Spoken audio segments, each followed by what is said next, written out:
ఈ గొడవ ఏంటి సార్?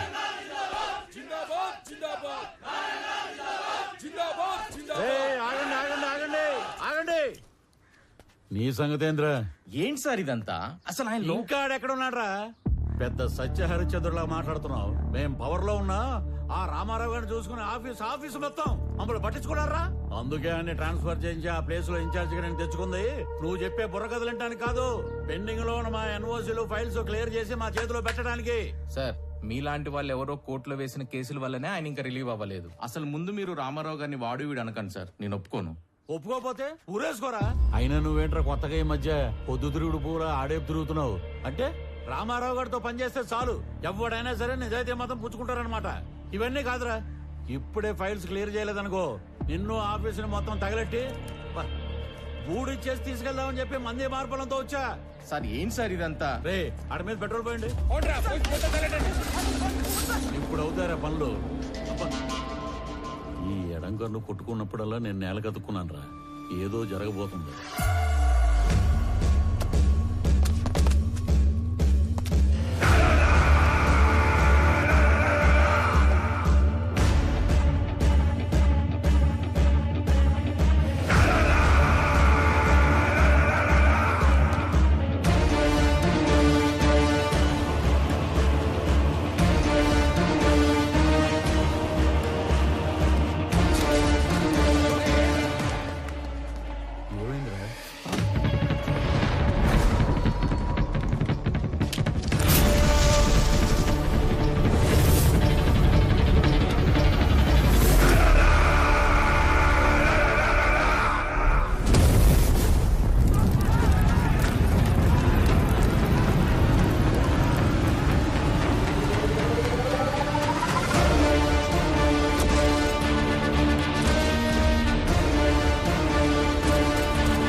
మీరు ఎవరో ఏ పార్టీయో నాకు అనవసరం.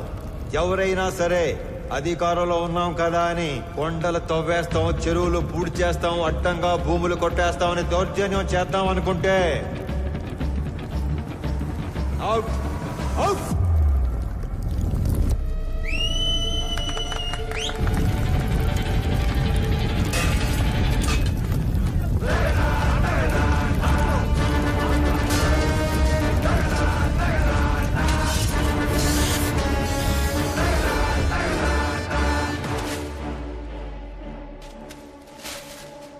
రామారావు కేసుకి సంబంధించిన అన్ని రిపోర్ట్స్ నేను చదివాను, బట్ సమ్మరీ మీ ద్వారా విందాం అనుకుంటున్నాను. అఫ్కోర్స్ యువరానో, మేము రామారావుకి సంబంధించిన అన్ని యాక్టివిటీస్, అతను పెట్టే ఖర్చులు, ప్రాసెస్ చేసిన ఫైల్స్ అన్ని ట్రాక్ చేసి చూశాక ఒకటి కన్క్లూడ్ చేయగలం. In simple words, mister Rama Rao is highly controversial in his deeds but very calculative in his moves. మీరు అనుమతిస్తే Indo Japanese power project case తోటి ప్రారంభిస్తాను.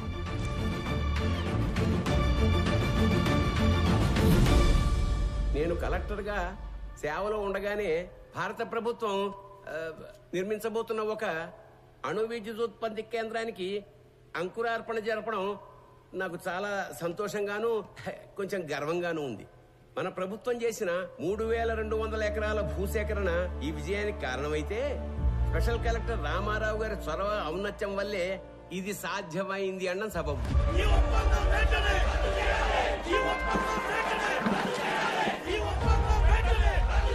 హరికి హైతో గారు, sir, as a token of appreciation to mister Rama Rao, felicitate him please.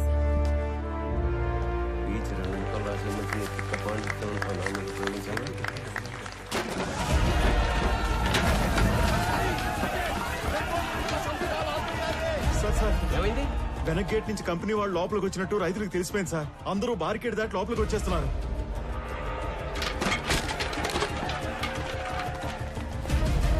Company వాళ్ళకి security ఉన్నా ఎందుకైనా మంచిది, రూల్ ప్రకారం ఎస్పీకి ఇన్ఫార్మ్ చేయి. రామారావు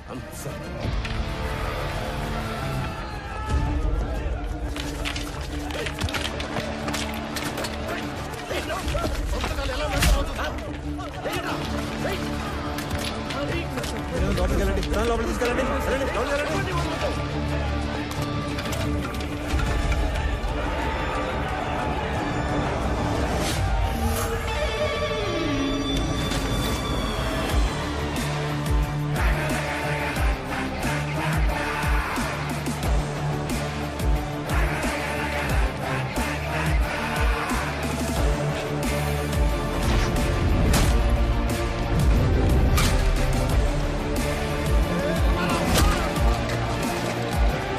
మొత్తం డబ్బులు కట్టి భూములు స్వాధీనం చేసుకున్న తర్వాత ఈ గొడవ ఏంట్రా? విప్లవం చేస్తాను అనుకుంటున్నావా?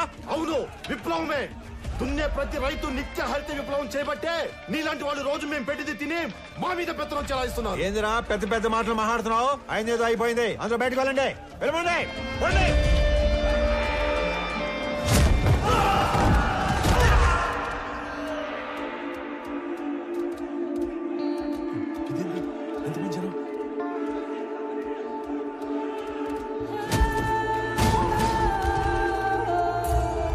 అక్కడ చూడండి, ఇది మనం ఊహించిన దానికంటే పెద్ద గందరగోళం అయ్యేలా ఉంది. వీళ్ళని మన వాళ్ళు కంట్రోల్ చేయలేకపోతున్నారు. వెంటనే ఎమ్మెల్యే గారికి ఇచ్చిద్దాం. పదండి పదండి.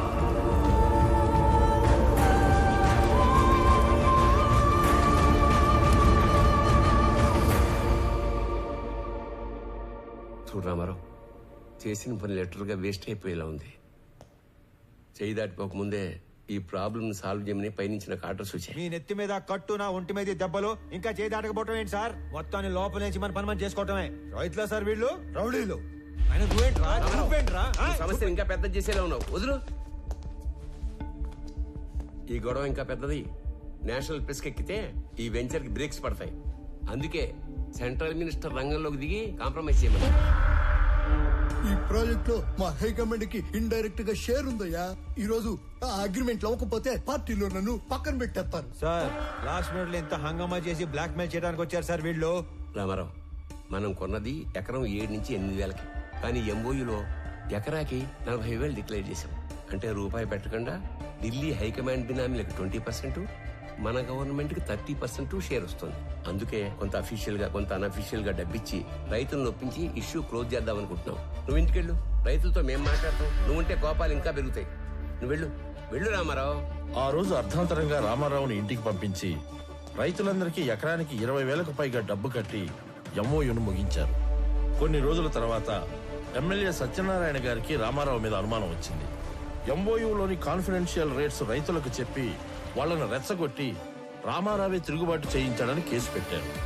అనుకున్న దానికన్నా ఎక్కువగా రైతులకు చెల్లించిన 7 కోట్ల రూపాయల పరిహారంలో రామారావు కమిషన్ తీసుకున్నాడని కూడా కేసు పెట్టారు.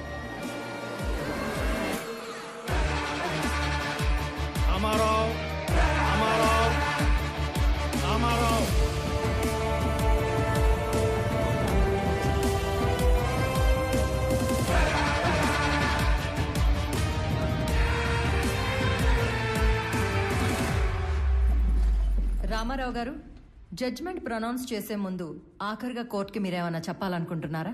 Thank you for asking your honour. నేను చేసిన తప్పు అయితే నేను చేసిన దానికన్నా 10 ఎక్కువ పెట్టుంటారు వీళ్ళు మీ ముందు. అదే నేను చేసిన మంచి అయితే చేసిందంతా వాళ్ళ మనసులో పదిలంగా పెట్టుకొని ఉంటారు. అంతకంటే చెప్పుకోవడానికి నా దగ్గర ఇంకేమీ లేదు యువర్ ఆనర్. అభియోగం మోపబడ్డ 17 కేసులలో 3 కేసులు క్లిష్టమైనవి కావడం వలన ఒక ఫ్యాక్ట్ ఫైండింగ్ కమిటీని కోర్టు ఏర్పాటు చేసింది. ఈ కేసులకు సంబంధించిన నిజానిజాల్ని నిర్దేశించి ఒక కామన్ ఆర్డర్ కింద తీర్పు ఇవ్వాలని ఈ కోర్టు నిర్ణయించింది. అన్ని కేసుల పూర్వాపరాలు పరిశీలించి కమిటీ ఇచ్చిన రిపోర్ట్లని పరిగణలోకి తీసుకున్న పిదప సబ్ కలెక్టర్ బి రామారావు గారి మీద మోపబడ్డ ఏ ఒక్క అభియోగం నిరూపణ కాలేదని ఈ కోర్టు తీర్మానించింది. ఆన్ ఎ పర్సనల్ నోట్, ప్రతి ప్రభుత్వ ఉద్యోగి పదవీ స్వీకారం చేసేటప్పుడు ప్రమాణం చేసే ఓత్ ఆఫ్ ఎలిజియన్స్ ని రామారావు గారు 100కి 100 పాళ్లు గుర్తు పెట్టుకుని పాటించినట్లు కనిపిస్తుంది. అధికారం అంటే సేవతో కూడిన బాధ్యత అని అర్థం చేసుకుని అతను చేసిన కొన్ని పనులు బియాండ్ డ్యూటీలా ఉన్నా న్యాయపరంగా ఉన్నట్లుగా నమ్ముతూ అతని మీద ఉన్న అన్ని అభియోగాలని కోర్టు కొట్టివేస్తూ తీర్పు ఇస్తుంది.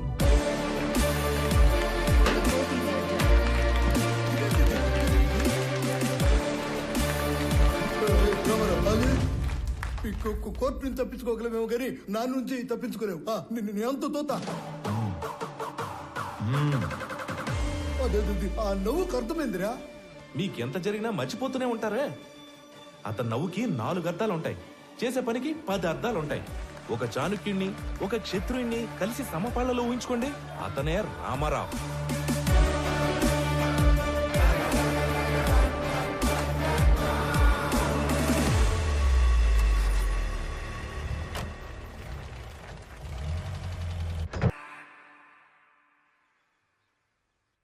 ఇదేంటి మావయ్య, మీ సామాన్లు తక్కువగా ఉన్నట్టున్నాయి? అంటే 2-3 రోజులకే కదా అని. అంటే మిగతావన్నీ ఆయన ఊరు పంపించేస్తారు బాబు.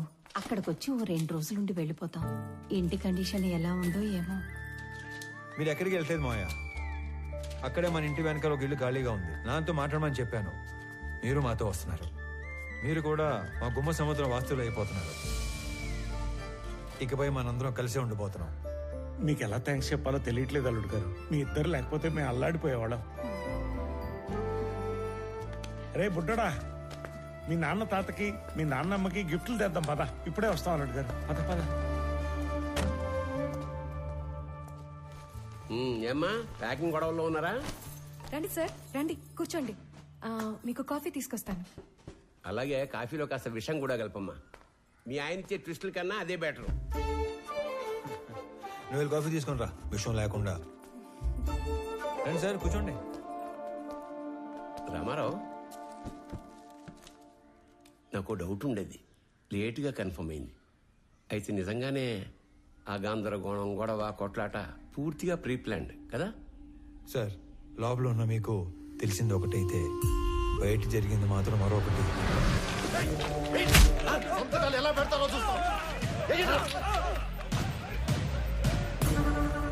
నేను సిచ్యువేషన్ ని కంట్రోల్లో తీసుకొచ్చే టైంలో కంపెనీ సెక్యూరిటీ వేషంలో ఉన్న ఎమ్మెల్యే మనుషులు అత్యుత్సాహం చూపించారు.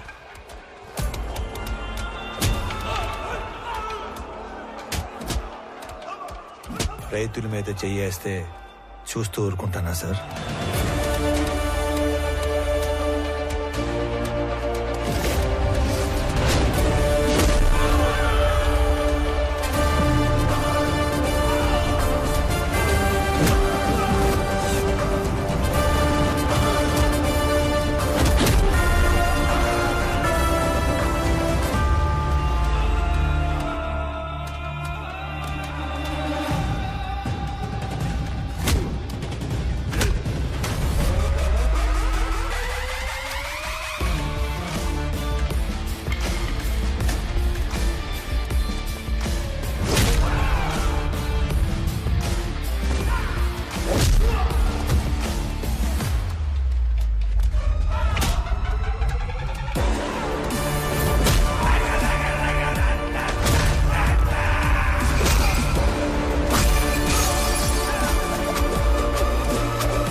ఎందుకు? మన ప్రభుత్వాలు కష్టాల్లో ఉన్న మహాప్రభు ఆదుకోండి అని అడిగితే పైసా కూడా సాయం చేయం.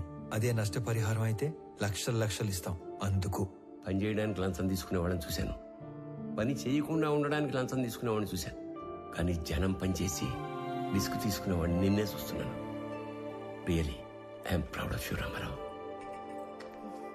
సారీ, రాంగ్ టైంలో వచ్చినట్టున్నాను. లేదమ్మా, రైట్ టైంలో వచ్చావు. ఈ ఆయన మెరుపు లాంటి వాడు, శబ్దం లేకుండా వెలుగునిచ్చే రకం. సొంత ఊరికి వెళ్ళాక కూడా అతను అలాగే మెరవనివ్వండి. మీ ఆయనకి ఇడియోపతిక్ ఇన్సోమ్నియా, అంటే చేసే పని పూర్తిగా పూర్తయ్యే వరకు నిద్ర పట్టదు. అతన్ని నిద్రపుచ్చే ప్రయత్నం చేయొద్దు. అతను మెలుగుగా ఉండడం జనానికి చాలా అవసరం. ట్రాన్స్ఫర్ ఆపలేకపోయాను, sorry. I'm going to miss a revolutionary officer.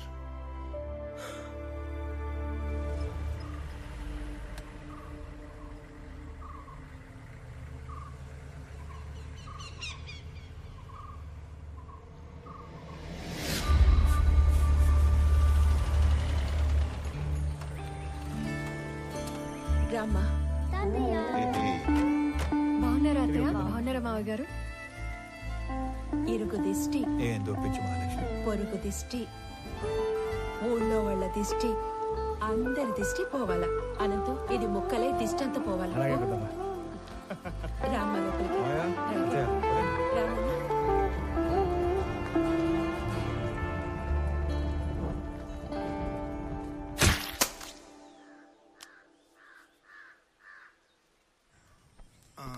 Ramarao, పిల్లప్పటి నుంచి మీ నాయన నేను సావాసగాళం. అవకాశం వచ్చింది కాబట్టి చెప్తున్నా ప్రసాదరావు, మీ ఓడికి ట్రాన్స్ఫర్ అయ్యి ఆఫీసర్ గా మనం ఊరికి రావటం వలన మన వాళ్ళకి ఎంత లాభమో తెలుసా? ఏ గమను ఉండవయ్యా, ఛాన్స్ దొరికిందని సన్మాన సభ పట్టబాకు. వాడికి ఆనంద్ ఎట్లున్నావు? గురుగారు తాగండి, హ్యాపీగా కూర్చొని. నువ్వు తక్కువా? సర్లే, అబ్బోడు పండగ అయినాక డ్యూటీలో జాయిన్ అవుతాడు. అందరికి తెలిసేట్టు నీ పేపర్లో రాయి. ఇంకో విషయం, కనం పండగ రోజున వేటను కోసి జనానికి నిరుటిలానే బంతి భోజనం పెడతా అన్నాం. ఎన్ని తెగుతున్నాయి?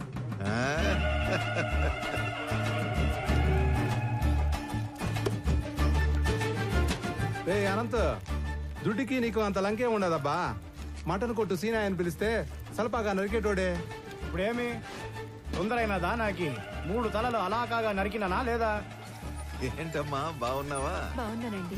చాలరాపా, ఆ చేతితో ప్రసాదం తీసుకుని రెండో చేసి ఆపుతా ఉన్నావు. ఇచ్చే ఈ పెద్ద ఆయన ఎవరో బయటూరి మనిషిలా ఉన్నాడు. ప్రశాంత్ బాబు. రే అనంతు, మన వియ్యంకులు పెద్దమ్మ ఇంకా ఇంటికాడిని అరువులు చేస్తా ఉండారేమో, పోయి తొలగరా పో. వంటోళ్ళకి దుడ్లు ఇచ్చేసి ఉరకలాడతా పెద్ద. ఏందిరా ఎప్పుడు డబ్బు డబ్బు. ఇది ఇంకా మారలేదు. పోయొచ్చా? ఏంది రోయ్ పెట్టి చేస్తా ఉండారు? సిఐసార్ సంగతి మరుచావా? ఆయన ఇంకానే తెలిసే కాల్చి పడేస్తాడు. సార్, మేముగా ఈ తూరు వచ్చే కయ్యలేదు సార్. మీరు గాని బలమందం పెట్టినారో ఆ మీట పెద్ద తంపు అవుతుంది. ఏంద్రో మొడుచుకొని మాట్లాడుతున్నావు? పోలీసులు పళ్ళులోని కొడతాడారేంటి? అక్కడ ఏం జరుగుతుంటాది? వస్తారా రారా? ఏందిరా శుభు? ఎలా సార్, ఏమైనాది?